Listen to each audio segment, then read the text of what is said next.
Womp womp. Marksman mode activated.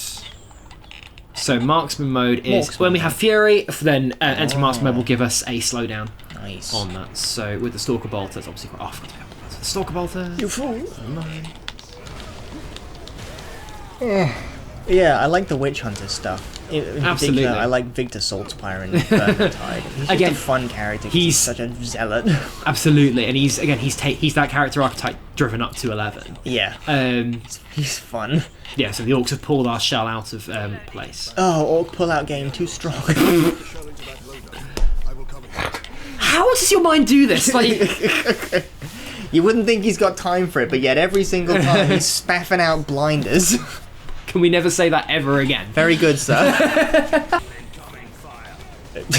Thank you. Sir, thank you. I'm not sure if it's like, am I noticing some things more, or if just the mixing's not great? It's probably a little of both. Yeah. We may never know the true answers to the universe. Granata. One thing you'll be pleased to learn about Resident Evil 4 Remake, they still yell, Un polastero! Well, you can't get rid of that. Exactly. It seems like they haven't gotten rid of anything. Same as the Dead Space remake, which also is very good. That got really good reviews. Have you played? Yes, I have. I've been playing a bit of it. I want to play some more, but I haven't had time. There's lots of bomb squigs. There's less bomb squigs. It's basically like, we took the original game and just spruced it up a bit. We didn't take anything out, we just added a couple of things in, did some quality of life stuff. Like I said, banger. It's very much of, again, we don't need to lose everything. This game was good as Exactly. is. The main change that I've noticed with it, to be honest, is improvements to the story. Oh, interesting. Like, not an awful lot of stuff is needed to be added, but there's just a couple of extra bits of like, oh, that character actually has a character now. Wow. Look at that. Fucking security guard Dave, or whatever his name is, actually is asking Isaac questions and has a pre-existing relationship with him. That's crazy. Now I feel some motivation to go and help him. I mean, the fact that That's wild. The fact that they've actually made Isaac able to talk helps, because obviously he talks in the sequels, so... He talked in the first one. He does not in the original. He had no voice. Beyond him going, ah, as he stomps things, he didn't talk. He was a silent protagonist. Really? Yeah, they, Whoa, I don't know about that. because he only got a voice. I'm sure he only got a voice in the second one. I'm trying to think of the quickest way to prove whether or not this is true. I feel like he does. I'm going to look up my old Dead Space playthrough, because that's the quickest way I can think of. 98% confident that he does not talk in the first game. Dead Spot Shade. No, don't search the whole of YouTube, you stupid. Search my channel. God damn it. Sponsored by Chris Plays the Thing, that's me. I think a quicker way might be to just put in Isaac Clarke voice actor. Yeah, that's what I was thinking of, but then he would still have a voice actor. Yeah, but it might say, it might, if it would give a... Oh, true. Isaac Clarke, silent protagonist? Cool guys. Oh, no, you're right. There, yeah, you're right.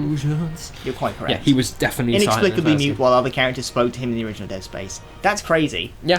Maybe it's just playing the remake that's just rewritten my memory. Yeah. He always talked in the first one. How could they advance the plot otherwise? No. Like, oh, they didn't. So this is a very 40k setting. Nice. It's the Brooklyn Bridge. There's Spider-Man. We're gathering the wounded and we're putting them in a big bucket. Basically, and we're just gonna mulch them. Now we've got now the cannon's down. Imperial Guard reinforcements can arrive. So also that means more Space Marine reinforcements can arrive. Nice. Oh, he's stuck. Oh, that's unfortunate for you. Deeply sad. Of all the places to get stuck. Frankly, you hate to see it. A lot of people have been ragging on the Gretchen, saying they're not effective combat units, and they're swarming the border. They're coming up to the border wall, and they're making ladders. They're combining to form giant balls like ants. It's very impressive. A lot of them are bad, but some of them quite intelligent. I have No Grot has ever been intelligent. added various grots into my cabinet. Binders full of Grots. That's a different guy. That is a very dated joke. That's a different racist white guy. Come on. Who was that? Was that Mitt Romney? That was Mitt Romney. That was shit.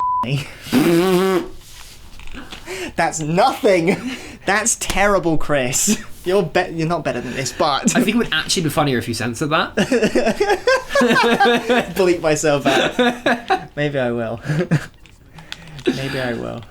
Hang on. We're gonna. pop an explosive, use the bolt pistol. The Astartes started this war, and they don't want to finish it. I mean, kinda, yeah. Oh. I love picking up weapons for my ammo for my bolt. Fuck. What in Guilliman's name is that? Who's Guilliman? Roboute Guilliman was is the Primarch, the primogenitor of the Ultramarine chapter. Oh. So, I've got to go into lore dump. Originally, when the Space Marines were created, there were 20 Primarchs, and the Space Marine Legions would be created from their genes, genetics. So the Ultramarines are the genetic creations based on the DNA of the Primarch Robotic Guilliman.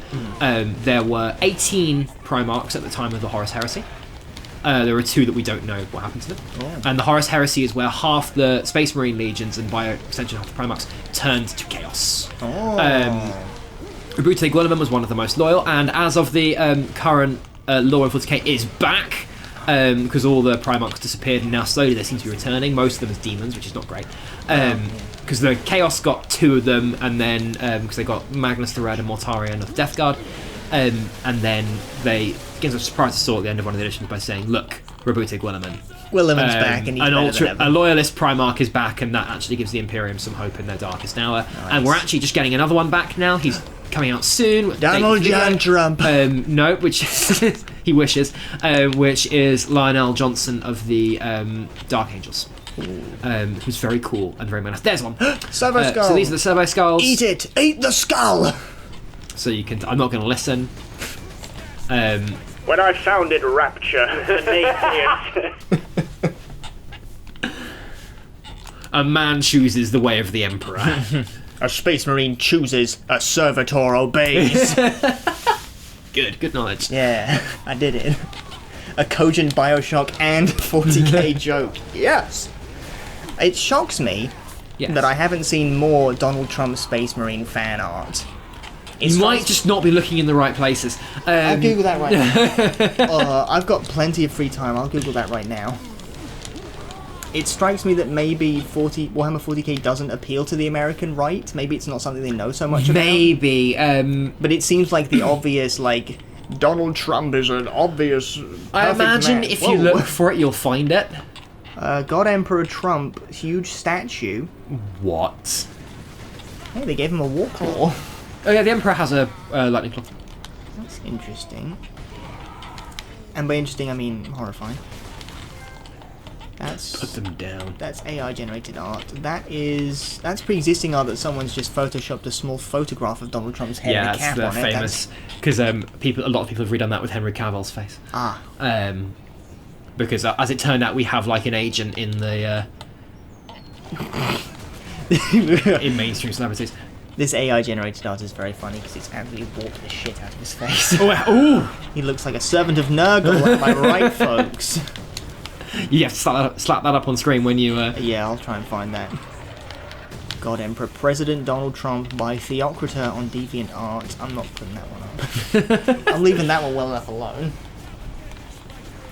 There'll be bits of this that you can cut because it's more of the same. No. It's all going in. It's all going in. It's all good material. It's all going in. Everything that I've said, that you've said, that we've all said, it's all good material. Right, this is a cool set piece level. Cool. Sweet jump. Absolutely.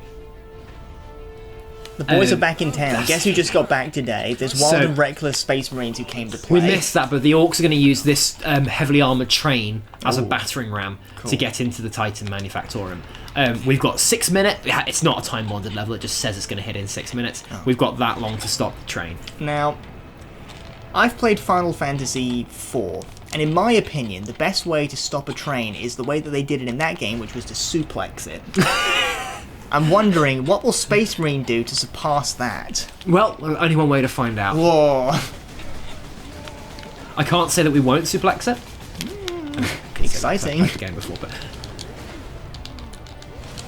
Out of my way, I want this guy.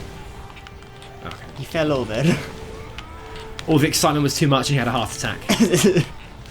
I saw the Space Marine, I had a brain aneurysm. As soon as I saw that ultramarine blue, my heart gave out and my bowels emptied. Nice. I mean, it is natural to do so in service of the Emperor. And again, you're making these jokes. That's actually established fluff. Nice. There's one of the Horus Heresy novels, or short. I think it's a short story, where one of the things they describe is the fact because Space Marines are obviously huge. They drop in dumps the size of houses. No, there's something about the fact because Space Marines are huge. They're genetically enhanced. They move much faster than any human. Their reactions are much faster. They move faster. They're stronger. They're basically unstoppable in the fluff purposes.